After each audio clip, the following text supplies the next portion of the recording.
Black girl refused to take off her coat. Teacher was shocked by what she saw. The red coat shouldn't have been there, not in that heat. The moment Mr. Marcus Ellison stepped into room 104 that morning, the usual chorus of kindergarten chatter greeted him. Tiny voices talking about cartoons, snack boxes, and who got a new puppy. But what cut through the warmth of spring sunlight pouring through the windows was the sight of a little girl standing stiffly near the cubbies, zipped up to her chin in a worn, faded red coat. The thermostat on the wall blinked a comfortable 73 degrees. Most kids had come in with just light sweaters or no outerwear at all. But this girl, slim, with dark skin and braids neatly parted and tied with pink clips, was clinging to that heavy winter coat like it was armor. She hadn't been in his class the day before. Mr. Ellison frowned, walked over casually, crouched to eye level, and gave her a soft smile. "You must be Alana, right?" She nodded but said nothing. Her brown eyes were wide, darting to the floor, then the walls, then quickly to the coat rack before locking back on him with a quiet urgency. "Well, welcome to our class. I'm Mr. Ellison. I've got your seat all ready. Just over here," he said, gesturing to a spot near the front where a bright yellow name tag had been placed. Alana hesitated before moving. She walked with small, careful steps like she expected the ground to shift under her feet. Her hands never left the zipper. Mr. Ellison had been teaching for 15 years. He had seen his share of shy kids, anxious kids, kids from broken homes, kids who just moved across town or across the country. But something about this one, he felt it before he could explain it. At circle time, while the others flopped down on the rug, Alana kneeled rigidly, hands in her lap, coat still zipped to her neck. During story time, she didn't laugh with the others when he did his silly voices. At recess, she stayed on the blacktop, under a tree, watching the kids scream and tumble with their shoelaces undone and their shirts stained with sidewalk chalk. He gave her space. Sometimes space worked better than questions. But during the shape dance game, where the kids jumped to different corners of the room depending on the shape he called, he couldn't ignore the sweat rolling down her cheeks. Alana's face was flushed red, her breath short and rapid. "Alana," he said, crouching again beside her. "Hey, sweetheart. You okay?" She nodded once, but her eyes darted to the door. She clutched the coat tighter. "It's warm in here. You can take your coat off if you want. I'll hang it up for you." "No," she said quickly. Then softer. "Mama says it stays on." "Always," Mr. Ellison blinked. "Your mom told you that?" She hesitated. "My foster mom. She says I get in trouble if I take it off." The words were low, barely audible. Something in him twisted. His own memories flashed, blurry ones of his younger sister Ava, returned bruised from a foster placement years ago. Back then, no one had listened fast enough. He wouldn't make that mistake again. "All right," he said gently, placing a hand on her desk. "We'll keep it on then. You just tell me if you feel too warm, okay?" She nodded. That night, he wrote it down in his personal notebook, tucked away in a drawer locked every evening before he left. Alana Brooks. Red coat zipped all day. Flushed. Said, "Foster mom says it stays on." The next morning, she wore it again. And again, and again. By Thursday, it was impossible to ignore. It wasn't just the coat. It was how she shrunk away whenever another child got too close. How she flinched if someone's backpack brushed her shoulder. How she waited until every other child had used the bathroom before slipping in alone. Then came the moment that sealed it. They were doing a simple craft project, gluing paper flowers to cardboard for a spring display.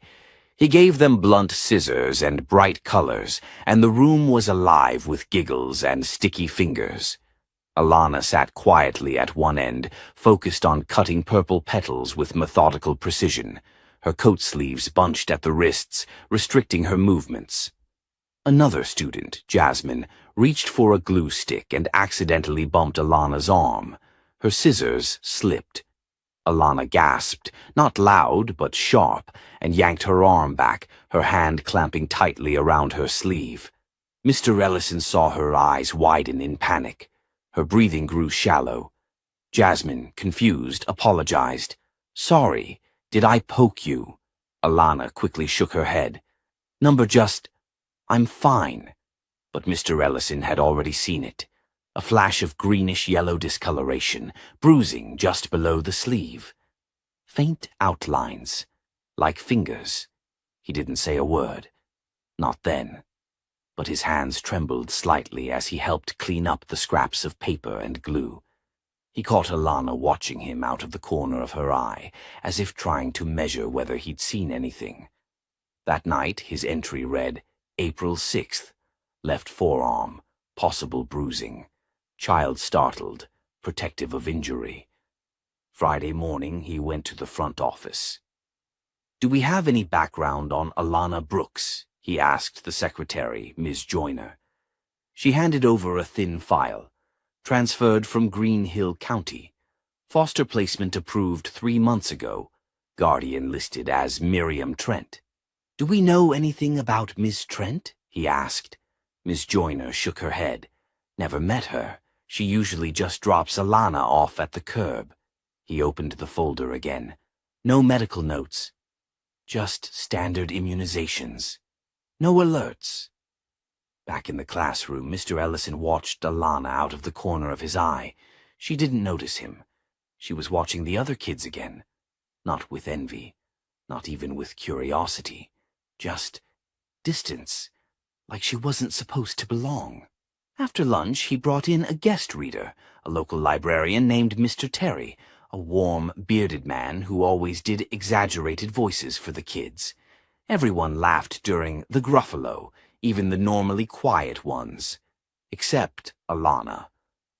When Mr. Terry reached the part about the terrible tusks and terrible claws, a few kids shrieked in delight. Alana's shoulders stiffened. Her hands gripped the desk. She didn't blink. Afterward, she asked to go to the bathroom. Mr. Ellison followed her with his eyes the whole way down the hall. Something was very wrong. That evening, he sat in his car long after the parking lot emptied, staring at the notes he'd collected across the week. There wasn't hard proof, nothing concrete, but everything in his gut screamed that this was no mere behavioral quirk, no comfort habit. Alana's coat wasn't about warmth. It was about hiding something, and Mr. Ellison knew he had to find out what. By the second week, the red coat was no longer just odd. It was haunting. Mr. Ellison couldn't shake the image of the bruises he'd glimpsed. He had seen enough training slides to recognize the pattern, faded ovals, distinct, clustered like fingerprints. But without Alana speaking up, and without solid evidence, it was all too easy for a system to look the other way. Still, he kept watching. During Monday's morning circle, Alana sat silently again, coat zipped up as always. The room was filled with laughter as kids shared what they did over the weekend. One built a blanket fort, another visited a dinosaur museum. Jasmine said her dog ate a crayon, but when it was Alana's turn, she just shrugged. "I don't know. I cleaned the house," she said softly. Mr. Ellison gave her a gentle nod, but something in her tone unsettled him. It wasn't just boredom or shyness. It was practiced, like a script. Later that afternoon, the class had free time with puzzles and blocks. Lucy, one of the more outgoing girls, invited Alana to build a tower. For a few brief minutes, Alana hesitated, then scooted closer and began stacking colored blocks. Her hands moved slowly, but her eyes were focused, even curious. Mr. Ellison observed from his desk, hopeful. But then it happened. Lucy, fidgeting with excitement, reached to adjust the scarf around her own neck and accidentally brushed against the top of Alana's coat collar. Alana froze. She dropped the block she was holding. Her breath caught. Her body tensed so quickly it looked like someone had hit pause on her. Lucy tilted her head. "Sorry. Your coat touched my arm." Alana stood up so fast the chair tipped backward. Her voice was tight. "I have to go to the bathroom." She rushed off without waiting for permission. Lucy looked over at Mr. Ellison, confused. "Did I do something wrong?" He knelt beside her. "No, sweetheart. Alana's just still getting used to everyone." "You didn't do anything wrong." But his mind was racing. That reaction, it wasn't annoyance, it was fear. The kind of fear you don't fake. The kind that's built from repetition.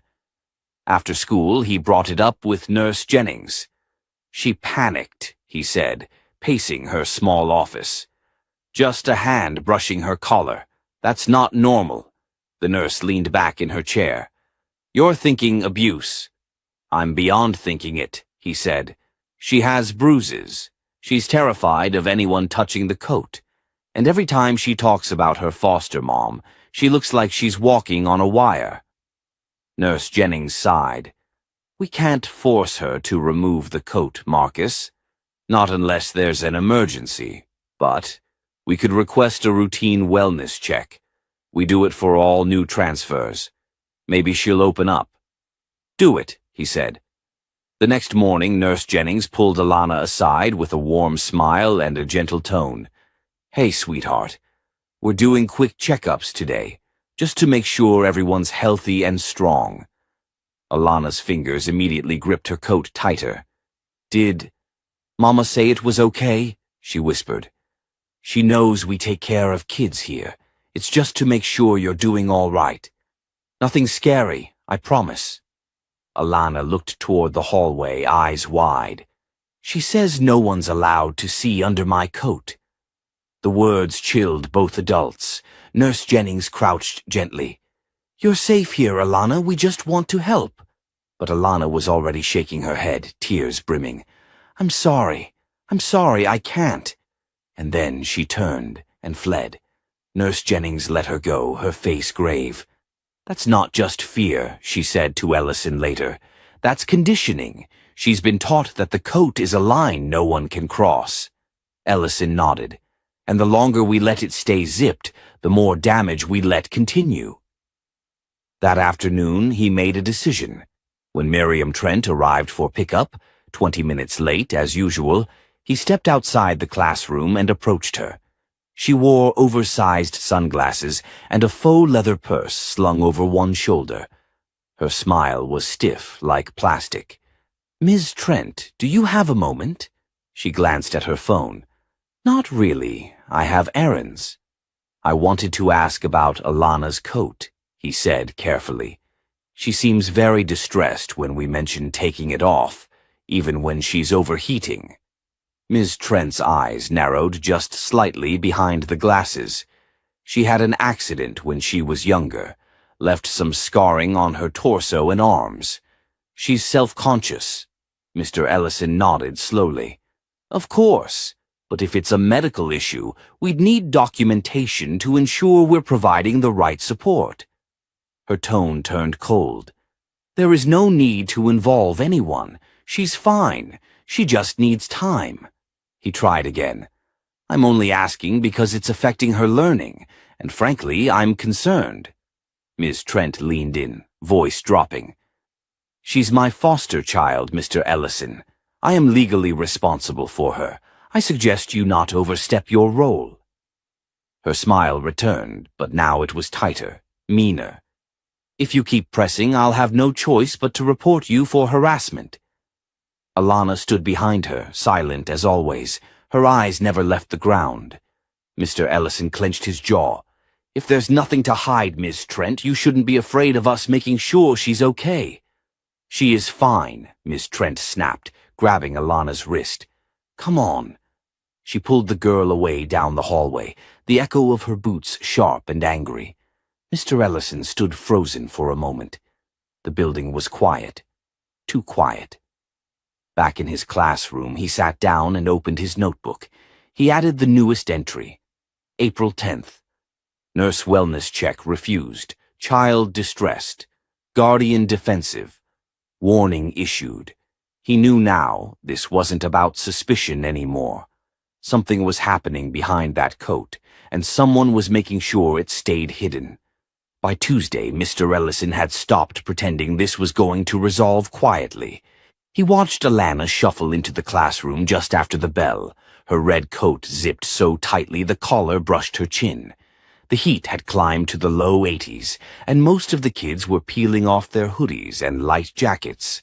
One even fanned herself dramatically with a construction paper fan. But Alana didn't so much as tug at her zipper. When he greeted her with his usual gentle smile, she gave a polite nod but kept her eyes on the floor. The spark most 5-year-olds carried, the instinct to giggle, to misbehave, to ask about dinosaurs or why clouds look like cotton, still hadn't surfaced in her. She existed in his classroom like a shadow, present but never fully there. He could feel her shrinking smaller every day. That morning during snack time, he knelt beside her desk. "Hey, Alana," he said, voice low so the others wouldn't overhear. "You haven't touched your juice or crackers." She glanced at her tray, then quickly shook her head. "I'm not hungry." He noticed the way her hands were clenched on her lap, just under the desk, hidden, shielded. "You sure?" he asked. "You didn't eat much breakfast either." "She says food's a privilege," Alana mumbled, then immediately froze as if she'd said something dangerous. Mr. Ellison's heart dropped. "Who says that?" he asked, already knowing. But she clammed up. Her mouth tightened, her hands tightening too. "Mama says, if I'm good, I get dinner. But if I mess up, no food. That's fair." His hands went cold. "Alana," he said carefully, "that's not how it's supposed to work. Kids need food every day, no matter what." She blinked at him, confused, almost like she'd never heard that before. He didn't push further. He stood up and walked to the back of the room, then straight to the main office. He requested a meeting with the school counselor, Mrs. Evelyn Rayner, and Nurse Jennings again. "She's being food restricted," he said bluntly once the office door shut. "She just told me. I asked about her snack and she said her foster mother says dinner is earned behavior." Mrs. Rayner frowned. "That is absolutely a form of abuse, psychological and physical." "She's afraid of saying anything," he said. "She's been coached. Every time she lets something slip, she immediately shuts down."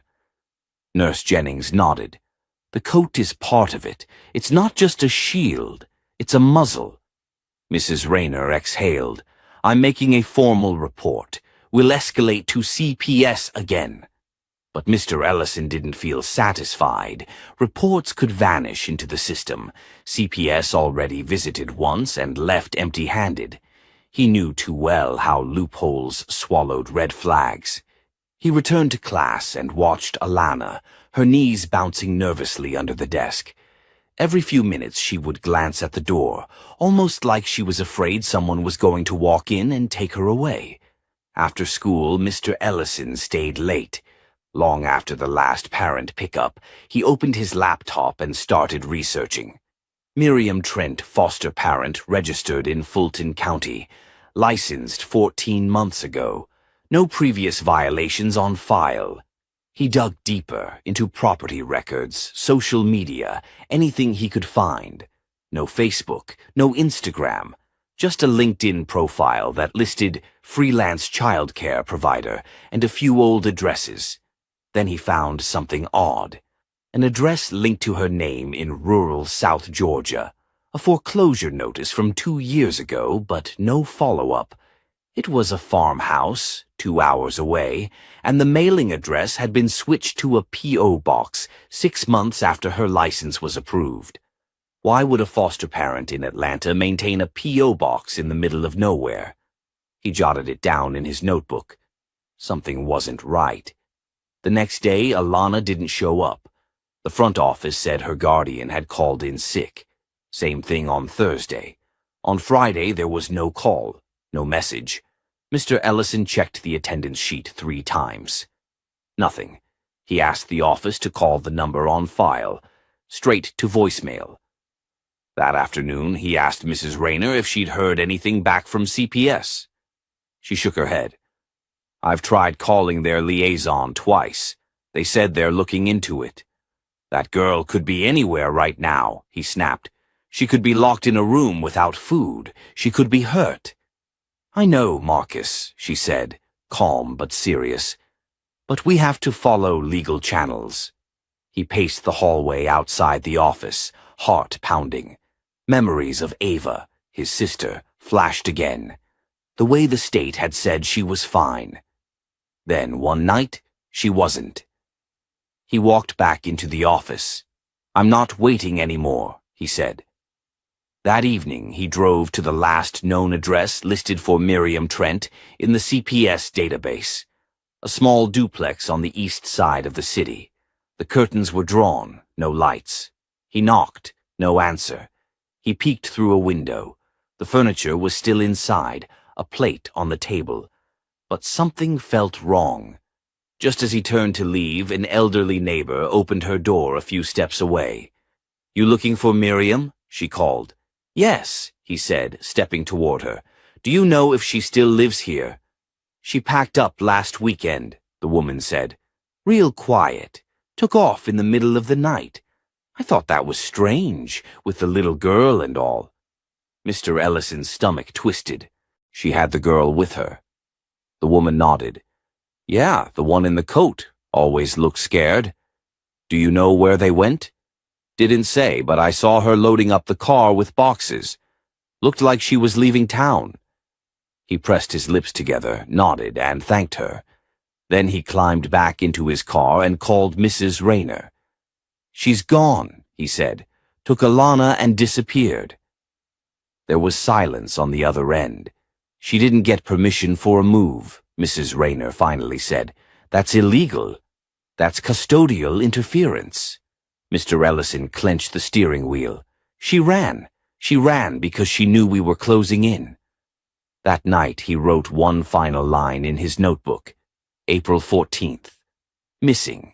Suspected flight. Last seen by neighbor. Alana possibly in danger. He stared at it for a long time. Then, for the first time in years, he cried. The missing person bulletin went out within 24 hours. A photo of Alana, the red coat zipped to her chin, stared back from the flyer like a silent cry. Mr. Ellison stood by the staff room printer as it churned out copy after copy. He didn't blink as the stack grew.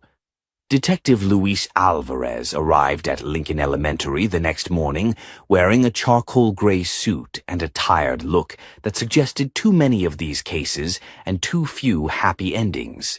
He sat across from Mr. Ellison in the principal's office, voice steady but edged with urgency. Tell me everything. Start from the first time you noticed something was off. Mr. Ellison opened his notebook and flipped through the pages. Day 1. The coat. She wouldn't take it off even when the classroom was hot. I thought it was anxiety at first, but then she flinched when other kids came near. Then I saw bruises, finger-shaped. She refused the nurse's check. Then she started talking in scripts like she'd been trained. Mama says food is earned. Mama says no one sees under the coat. She was starving, hiding bruises. She was scared all the time. Alvarez took notes fast but kept his eyes locked on Ellison. You think the foster mother planned this? The disappearance? She was being cornered, Ellison said. I confronted her once. She pushed back. The second time she threatened to report me. But I wasn't backing down. I think she realized the window was closing. Alvarez nodded. Do you know of any property she might run to? Ellison reached into his bag and pulled out the printed record. This, a farmhouse outside of Montrose, Georgia. Foreclosed, but she's still linked to it by mailing address. And it's remote. The detective raised an eyebrow. You did your homework. No one else was moving fast enough. Alvarez nodded slowly. All right, I'll send a team to check it out. 2 days passed with no contact. Alana was still gone. CPS admitted they had dropped the ball. The foster agency scrambled to find out why Miriam Trent had been approved in the first place. Meanwhile, Mr. Ellison barely slept. Every time he closed his eyes, he saw Alana's eyes, wide and silent, begging him to do something. Then came the gas station footage. Alvarez called early Sunday morning. "We've got a lead." Mr. Ellison nearly dropped his coffee mug. "Where?" "A station in Jasper. Clerk said it was 80 degrees and the little girl was still wearing that coat." That's what made him remember. "We pulled the footage. It's her. Partial license plate matches Trent's registration." Where were they headed? North. Clerk said she seemed paranoid, paid in cash, looking over her shoulder the whole time. Mr. Ellison grabbed his coat. "I'm coming." Alvarez hesitated. "This isn't a ride-along. I'm not asking to kick in doors, but I need to be there. If she sees me, if she sees someone she knows, it might calm her down. She's going to be terrified." After a pause, Alvarez agreed. "You stay behind the line." "Clear. Clear." That evening they reached a narrow gravel road winding into thick pine woods near an abandoned apple orchard. Alvarez's team had traced a second utility receipt to a shack on a plot once owned by Miriam's late uncle. No power, but the water line had been active just long enough to raise flags. "We move fast," Alvarez said to the team. "No sirens. No lights." They approached in silence. Mr. Ellison waited near the car, heart hammering. Inside the shack there was one light flickering dimly. As officers surrounded the perimeter, a rustle sounded from the back. Someone trying to escape. Miriam Trent burst from a side door, wild-eyed, dragging a duffel bag. A deputy tackled her to the ground before she could reach the trees. "Get off me," she screamed. "She's mine. They were going to take her away." Another officer pushed into the shack and seconds later emerged, radio crackling. "We've got the child. She's alive." Mr. Ellison sprinted forward, ignoring protocol. Inside, Alana sat on the floor, huddled in the corner, arms wrapped tightly around her knees. The coat was still zipped. Her face was streaked with grime, lips chapped, hair unbrushed. Her eyes found him and widened in disbelief. "Alana," he said, voice shaking. "It's me. It's Mr. Ellison. You're safe now." She blinked. Then, slowly, she got up and stumbled toward him. When she reached him, she wrapped her arms around his waist and burst into tears. "I'm sorry," she sobbed into his shirt. "I didn't mean to be bad." He dropped to his knees, holding her close. "You were never bad. Never. You hear me? None of this was your fault." It took hours for the paramedics and social workers to process the scene. Inside the shack, officers found a twin mattress on the floor, a few canned goods, and a belt on a nail. A plastic bin contained rope, duct tape, and a small box of children's clothes. Alana's things. Miriam was charged with child abuse, custodial interference, and unlawful flight. As she was loaded into the patrol car, she screamed incoherently. Mr. Ellison didn't look at her. He only looked at Alana. When the EMTs asked to examine her, she wouldn't let go of his hand. "She can stay with me," she whispered. "For now," he said gently. "We'll figure everything out." In the ambulance, she finally allowed the coat to be unzipped. Her arms were bruised from wrist to elbow. A faint scar curved along her rib cage. One wrist showed signs of strain, possibly a hairline fracture. The medics worked carefully, but Alana only winced once. The red coat, removed and folded at last, sat silently in a corner seat. That night, as she slept in a hospital bed, IV line in her arm, and Mr. Ellison in the chair beside her, he made a promise.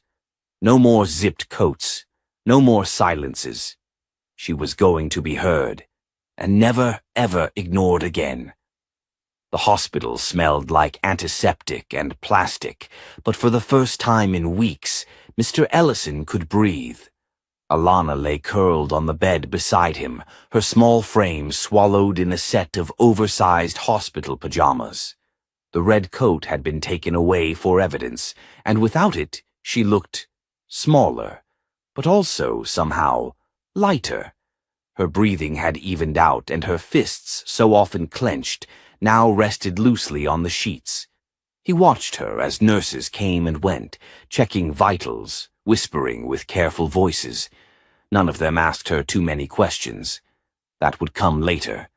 For now, the goal was simple: safety. Mr. Ellison didn't sleep. He couldn't. Detective Alvarez returned the next morning with updates. Miriam Trent had been arraigned and denied bail. The DA was building a strong case, multiple charges including child endangerment, kidnapping, physical abuse, and obstruction. Photos of the bruises, the belt, the food deprivation, the flight. It was all there, undeniable. "She's going away for a long time," Alvarez said. Mr. Ellison nodded, but he didn't feel victorious. "How did this happen?" he asked. "How did she even get certified to foster?" Alvarez exhaled. Clean background check. No prior complaints. She presented as a strict but structured caregiver. They didn't dig deeper. She fooled everyone. "Not you," Alvarez said. "You saw it." Mr. Ellison shook his head. "Not soon enough."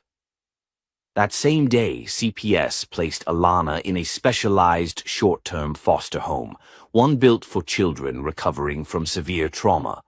She would have therapy sessions, round-the-clock monitoring, and a small classroom on site. It was a good place, a careful place. Still, when they told Alana she'd be moving, her eyes immediately found Mr. Ellison's. "Do I have to go alone?" He knelt beside her. "It's a safe home, Alana. They'll help you feel better. I'll visit as much as I can. I promise." She paused, her voice a cracked whisper. "Will you still be my teacher?" He hesitated. The district had already started a review. Technically, she was no longer a student in his class. His involvement had gone beyond protocol. Boundaries were a thing they took seriously, but none of that mattered in this moment. "I'll always be your Mr. Ellison," he said. She nodded, and for the first time, he saw the hint of a real smile. The days passed in slow rebuilds. He visited her every afternoon after school, sometimes reading her picture books, other times sitting beside her silently while she colored. She didn't speak much, but slowly she began letting him into the truth of her world. "She made me wear the coat," Alana told him one afternoon, while tracing a blue crayon around a sun. "Said it would hide the ugly, that if anyone saw, they'd know I was bad." "You're not bad," he said. "You're brave. You're strong." She said, if I told anyone, she'd burn the coat with me in it. His blood turned to ice. He said nothing, just reached out and gently touched her shoulder. She flinched at first, then leaned into it. Later that week, he spoke with Mrs. Rayner, Nurse Jennings, and Principal Harmon. "She needs more than therapy," he said. "She needs stability, someone who knows her." They listened, but the district was wary. His relationship with Alana had gone beyond teacher-student. There were policies, rules, legal hurdles. "You could apply to foster," Mrs. Rayner said cautiously. "It would be a process. Home inspections, training, clearances. She'd have to be reassigned out of your school permanently. But, yes, it's possible." He didn't hesitate. "I want to do it." In the weeks that followed, Mr. Ellison attended late-night classes, filled out background checks, gave references, opened his apartment to caseworkers. He prepared a bedroom, sunflower yellow walls, a bookshelf filled with stories about adventure and kindness, a comforter patterned with clouds.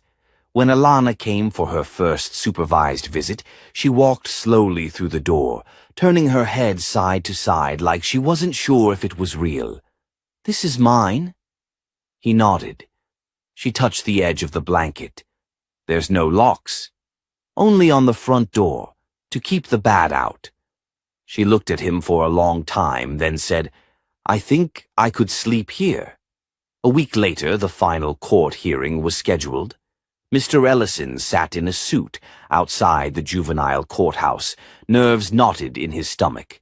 Alana arrived with her caseworker wearing jeans, sneakers, and a long-sleeve shirt. No coat. She waved when she saw him. Inside, the judge reviewed the file. The caseworker vouched for Mr. Ellison. So did Nurse Jennings, Mrs. Rayner. Even Principal Harmon submitted a letter of support. The judge turned to Alana. Do you want to live with Mr. Ellison? Alana didn't look at the judge. She looked at him. He found me when no one else was looking, she said quietly. He didn't stop even when I tried to hide. He makes me feel like I'm not a secret anymore. The courtroom was silent for a long moment. Then the judge nodded and signed the order.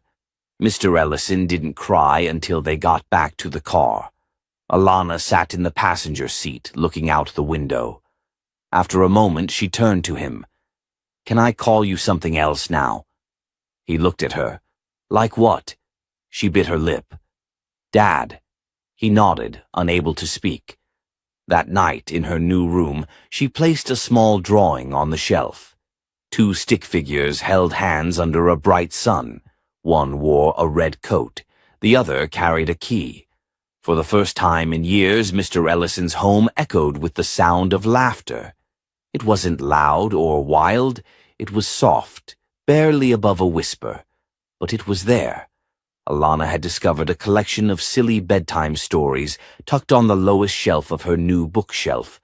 One about a chicken who thought he could ride a bicycle. Another about a dog who opened a bakery.